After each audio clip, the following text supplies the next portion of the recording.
Hello বন্ধুরা, আমি চলে এসেছি সানডের ব্লগ নিয়ে। তো আজকে করেছিলাম দই কাতলা। তো মাছগুলো ভীষণই ফ্রেশ ছিল, তো সেই জন্য মাছগুলোকে প্রথমে নুন হলুদ মাখিয়ে একটু ডিপ করে ফ্রাই করে নিলাম।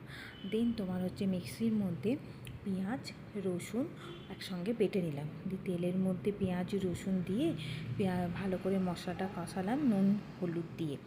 দেওয়ার পরে ভালো করে মশলাটা যখন কষে আসছে, তখন কিন্তু আমি ওর মধ্যে একটু টক দই ভালো করে ফেটিয়ে ওর মধ্যে দিয়ে দিয়েছি। তার আগেই আমি একটু ভাজা পেঁয়াজ কিছু পেঁয়াজ ভেজে তুলে রেখেছি লাল করে, আর একটু আলু ভেজে তুলে রেখেছি, কারণ মাছের ঝোলে একটু আলু না দিলে তো চলে না। তো বাট আলুটা এতটাই ভালো কুড়মুড়ে ফ্রাই হয়ে গেছিলো যে আমি ওটা ভাতের সাথে খাওয়ার জন্য রেখে দিলাম, মাছে আর মেশাইনি। তো তোমরা দেখতেই পাচ্ছ এই মশলাটা ভালোভাবে কষে এসছে। এবার ফেটানো দইটা কিন্তু আমি এর মধ্যে দিয়ে দিলাম। দেওয়ার পরে মিনিট 5 মতো আমি কিন্তু এটাকে ভালো করে নাড়িয়ে চাড়িয়ে একটু কষা কষা হলে তখন ওর মধ্যে জল ঢেলে আমি কিন্তু ফুটতে দিলাম। জলটা যখন ভালোভাবে ফুটে এলো তখন আমি ওর মধ্যে মাছগুলো দিয়ে দিলাম।